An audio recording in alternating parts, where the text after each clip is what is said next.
Hello. You're tuning to the episode of TheWunderkindShow. Today's first topic. Stephen A. Smith says if Lamar Jackson can't beat the Steelers, nothing he does matters. Look, I find this beyond hysterical. Like, I find this, like, you ever been so funny, you're like, right? You ever had that chuckle in the back of your throat? That's what I had when I was hearing this segment. And I'm going to let you understand this now. It's in, we know what Stephen A. is. He's a troll. But he's a troll with a large reach and a pick against Lamar Jackson.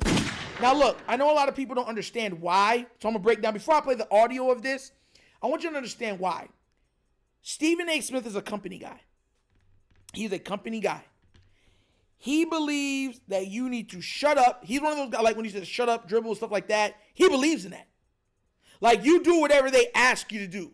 Shush, they're paying you. Be quiet. You go by the status quo. He does not like anybody that rocks the boat or does it a little different. Because he never got to. That's his mindset. I want you to keep that in mind when you hear how he holds Lamar, regardless of what's going on, to such a higher standard than everybody else in the NFL. And then we'll say, well, he has to do it this way. It's like, well, those other guys didn't get. Well, we're not talking about those guys.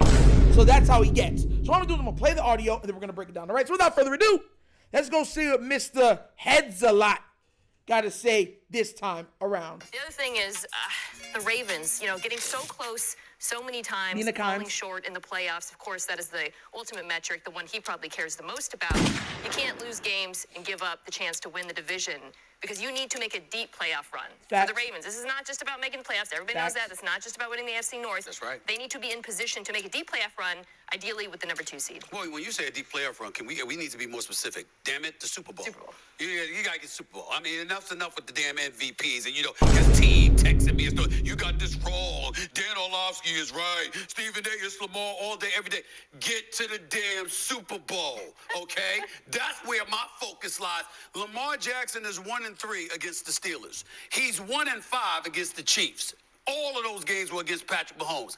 He's 65-18 against the rest of the league, okay? This is who Lamar Jackson is. So we know that for some inexplicable reason, even when the Steelers had the likes of Mason Rudolph or Kenny Pickett or Mitchell Trubisky, they still found a way to beat Lamar Jackson. I don't know if you need to be talking about him as your MVP. Not to say that he's not, but his camp I'm talking about don't need to be chirping about him being an MVP, and I love him. I love them all. But you don't need to be chirping about him being an MVP when you can't beat the damn Pittsburgh Steelers, considering what they've had at their disposal over the last few years, and you only have one victory against Patrick Mahomes. But when you look at Lamar Jackson, this is clearly more important for him than it is for the Steelers. Steelers playing with house money. None of us believed that the Steelers were going to be in this position. We were talking about third place or last place. The Cleveland Browns were in the playoffs last year with Joe Flacco, the comeback player of the year. They went to the playoffs last year before getting bum rushed by by Houston. We didn't expect them to nosedive the way that they have this year. We thought the AFC North, we were looking at the Pittsburgh Steelers, and the only few that had them out of last place is out of deference and respect to the great Mike Tomlin.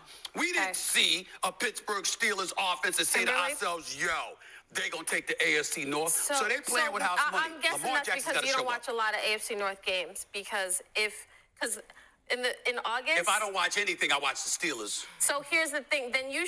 I'm gonna stop it right there with Kimberly, cause but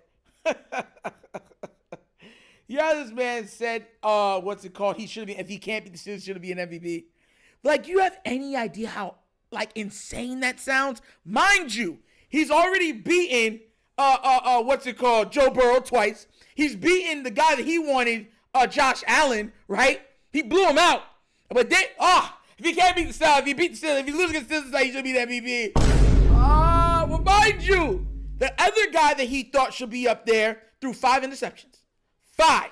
His team was good enough for under those circumstances to still pull out a W. Why? Because his team on the Detroit Lions, offense, defense, special teams is stacked.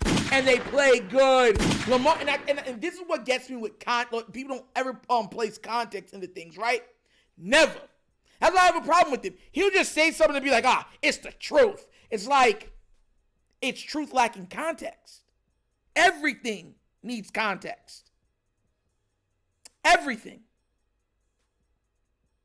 Because context changes the way the truth is interpreted. He knows that.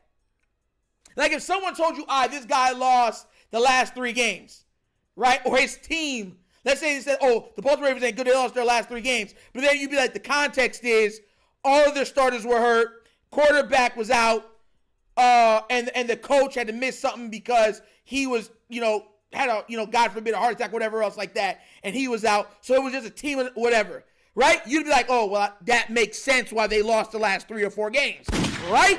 You just say, they sucked because they lost the last 3 games. Yeah, that's true, but context needs to be placed in there to give prevalence to the truth. But this man just sits there and just be, no, he didn't deserve anything. With your hairline, Mr. Big Mouth. Look, if you're going to try to say that if he can't beat them, or he didn't beat them, right, this time around, or if he split, he don't deserve the MVP. Hasn't Patrick Mahomes lost to the Raiders? Yes. Teams lose games. I saw what everyone's saying. Out of the 4 games that Lamar Jackson played, 2 of those was during his rookie season. His rookie season. When he was thrust in there, we went 6-1. And I believe one of the losses were to the Steelers. To get us to the playoffs. You see how there's never no context? All those other times when he could have played the Steelers a lot of times, he's sitting on the bench chilling because we've already wrapped up everything. We wrapped up not the AFC North, the AFC in totality. That's what happened last year. And the time before that when we played them, the receivers just came out and said, look, we're not going to catch anything. And you know what this man said? He don't care. He don't care if the receivers weren't catching nothing.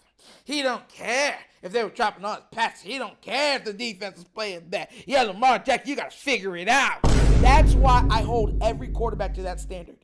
Because you see how asinine that sounds? When I say that out loud, it's like, I don't care if the defense is playing bad. I don't care if the offensive line is playing bad. I don't care if the receivers are dropping passes. You're a 2-time MVP. Or at the time, you're a 1-time MVP. You should figure it out. Even though before he got his second MVP, they discounted that MVP. Then he became a 2-time MVP, and it's like, all right, he got the 2-time, but whatever. Now, he's about to get a 3rd, and it's like, bruh. Now they're starting to say MVPs don't matter. You didn't hear MVPs didn't matter when Peyton Manning was struggling in the playoffs. You didn't hear it when it was, what's his name, from the Broncos, when he got his at like 37 or 38 years old. You didn't hear none of that. For everyone that's wondering, and this is called context, I'm going to give you the best context ever. Because a lot of times, when people say stuff, they don't take into account a lot of the other mitigating factors, right? No problem. That's why you have Nitro here. I'm going to show you what it is, right? Check this out right here. Look at that. Look at that. See what that is? Do you know what that is? If you don't know, those are the ages of those quarterbacks. Look at the ages. Elway was 37 when he won his first one. Aikman was 26. Favre was 27. Look at the age. Look how old even Aaron Rodgers was when he missed his first one. You see what I'm trying to say? Manning was 30. Breeze was 30. Rodgers 28. Steve Young 33. Montana, who everyone has the second, or at the top 3 quarterback of all time, got his when he was 26. Marino never won one. Look at the ages. Look at the ages. That's called context. You don't hear nothing when they were doing what they were doing. Nothing. They're great. Their team got to be better. How many excuses has he made for Aaron Rodgers when he was playing he's a bad man. But then you try to downplay every single ounce of success Lamar Jackson has had in this league. And to make it worse, he's done all of it with every single one of you laughing in his face. You said he couldn't throw. You said he should be able to switch. You said the league caught up to him. You said he couldn't come from behind. You said he couldn't effectively play and throw and be a true pocket passer. You did. You said he wasn't living up to his contract. You did. So when you want to be like, other people said, no, you did. Why am I being nice? Bring your face over here. Matter of fact, I swear to God, you know. Whoo, boy, look. Yo, Stephen A. one of them people, bro, that he needs to get chin checked. Like, what you did that for? Yeah, like, you know why. Like, you hit somebody like, why'd you do that for? You know why. Ridiculous. Look, I believe the Ravens are going to beat the Steelers, but to come out and be like, the Steelers and everything else and blah, and without putting in context is ridiculous. It's absolutely ridiculous. And then to say he don't deserve the MVP because now you can't even doubt what he's doing. So now you're trying to come up with other little things, and now every week he has to prove himself. If he can't win it this week, he's not the MVP. If he didn't win against Joe Burrow last week, he's not the MVP. If he didn't beat Josh Allen, he's not the MVP. It's ridiculous. Absolutely ridiculous. Especially what you see what Patrick Mahomes is doing. And y'all ain't saying nothing. All because his team's winning, but he's been playing like, for the most part of the year, garbage. Ridiculous. But what do you guys think? Do you think Stephen A. Stephen A. Smith has a point for first take? Do you think he's crazy? Do you think he's lost his mind? Do you think he's right about Lamar Jackson? Do you think he's right about the Baltimore Ravens? Let me know what you think down in the comment section, please, because this man to me has lost his mind. Troll of the year. Him and Nick Wright they're battling, boy. They're battling for it. But as always, that's an episode of the Wunderkind Show. Thank you for watching. Y'all know how we get down. We have fun and we laugh. But everything we talk about rooted in what? Facts and truth. Please do remember, like, subscribe, hit that notification bell, leave a comment. You know I love the comments. And if you haven't done so already, check out the TheWunderkindShow's Patreon. Yes, 3 tiers of content goodness, one of your consumption. Give it a look, give it a try. Let me know what you think. And if you'd like to donate to this channel, help out with equipment and such stuff like that, bottom of the screen, QR code to a Cash App. Cash App located in the description of every video that we do. Name of it is The Wunderkind Show. Super easy. But once again, this is The Wunderkind Show. This is your host, Dr. Signing off. And as always, you know my slogan. Peace. And I am out of here. Huh? Yeah. Finish him, Daddy.